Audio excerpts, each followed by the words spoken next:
Sikaman, ngawang nung nabighugas, o kasige, gamig tambong ipa, hanggang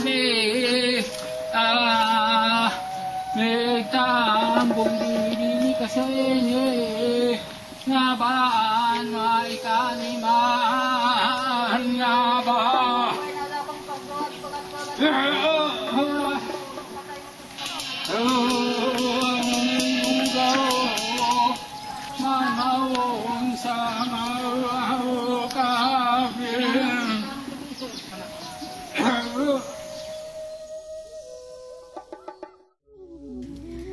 Ako si May Kapwa, usa ka mamanwa nga nagpuyo sa Dinarawan.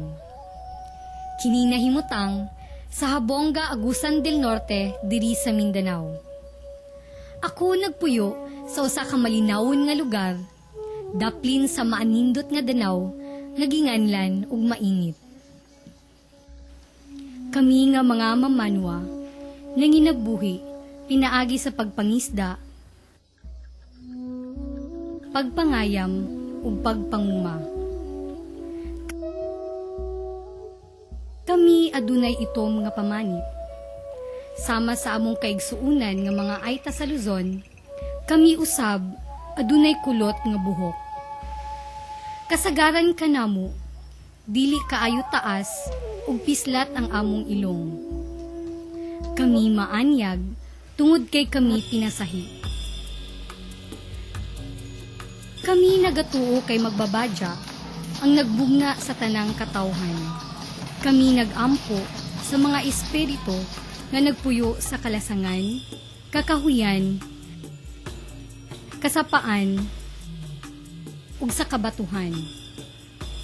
Kami gigiyahan sa tanan namong gimbuhaton. Kami nagrespeto sa among mga tradisyonal nga pagpamuhat, ang among katigulangan, sa pagsugod pa lang ug pagkahuman sa pagpanguma, nagahalad ug nagampo ngadto sa mga espiritu aron mangayo ug maayong abot ug magpasalamat. Apan ang kahimtang sa mga mamanwa, kalit lang na pulihan ug grabe nga kadaot.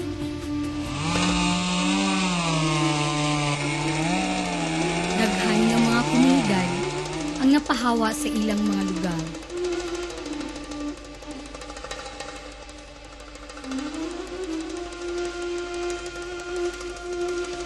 Ang mga langyaw na hinuon ang nangimuyo sa among yutang kabilin.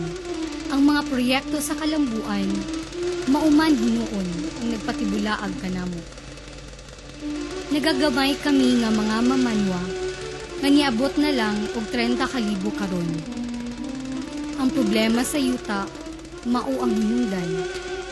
Ang problema sa ekonomiya ug kultura, mao ang nagpasamot sa among kahintang isip mga pinihig sa katilingban.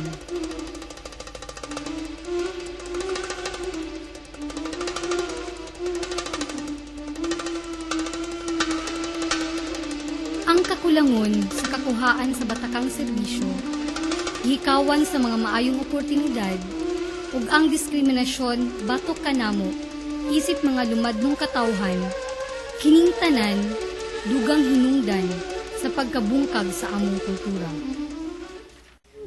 Among lumadnong kinaadman usab nagakawala. Ang katigulangan wala na ginarespeto sa mga kabatan-unan. Ang pagkausab sa naandan, paglihok ug prioridad namo.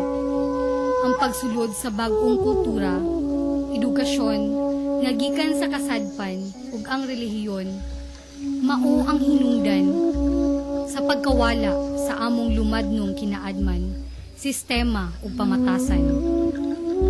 Kung kinsa man nagsulti niini, kami nagtuo nga, tinuod. Kung ang katigulangan mga matay, masunog usab ang pamasahunan.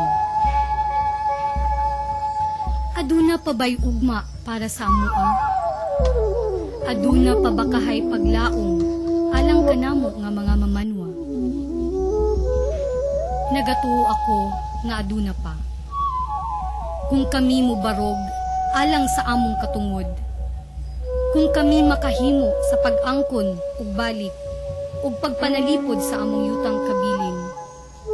Kung usab, amo nga irespeto ang among kultura, ug mamahimo nga mapasigarbo pag-usab sa among kaugalingon. Ang usa ka dako nga lakang amo na nga nabuhat. Nagkatapok ug nagkahiusa ang among mga lider sa gipahigayon nga pagkatibo na Mamanwa o Mamanwa Conference. Kini mao ang pinakaunang pagkatigom sa mga Mamanwa. Ug kini nagahatag kanamo gigayon para gawas nun namong tukion ang among mga suliran. Wala ko nagtuo nga kini nga pagkatigom mahitabo.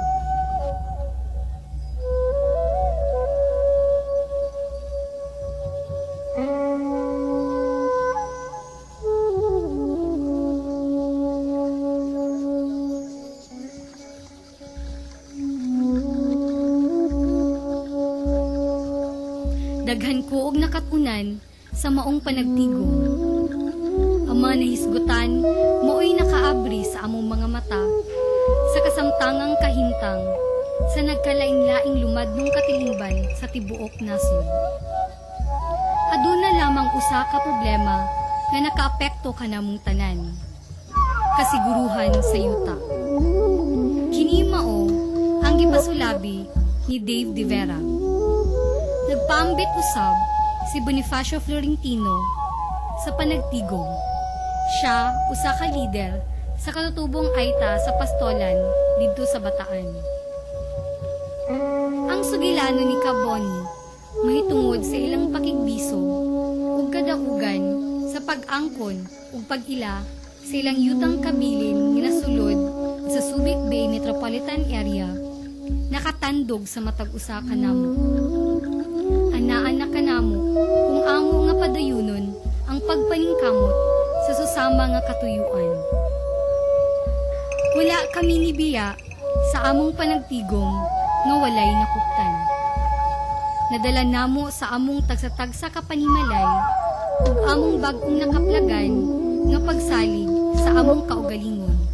Ang masugot nga pagtuo ug dakong tinguha nga ibarog ang among katungod sa pagpangaugalingon. Kami pagagiyahan sa among Ginoo nga si Magbabadya. Kami pagapanguluhan sa among mga plano nga pagabuhaton nga lakang. Kami mahatagan ug igo nga suporta sa mga organisasyon ug grupo ug mga individual sama sa PAFID, Fundeso, AECI, IPA, MFI, GK, ASISI, NCIP, Kasapi. Anaa si Miguel Barba ug Maria Arroyo Cruz. Isip pagpasalamat, nagpahigayon kami sa tradisyonal na kahimunan.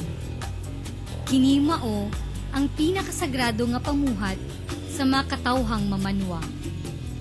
Nikabat sa 500 ka mga Mamanwa ang nisaka sa bukid sa Kanahawan, ang bukid nga sagrado. Mutuo ba kamo nga 30 ka tuig na ang ilabay ang gipahigayon nga ulahing kahimunan? Ang agong ug gimbar gipatugtog. Ang mga baylan nagtawag sa mga espiritu. Ang mga igdato nagpamataka namo sa dugay namo nga pagkahinanok. Karon na ang panahon aron kami mulihok sa pagbabalik sa among dignidad isip mga katawhan. Karon na ang panahon nga among andamon ang among mga kinabuhi nga mga Mamanwa ug ang among kaugmaon isip usa ka komunidad ug isip katawhan.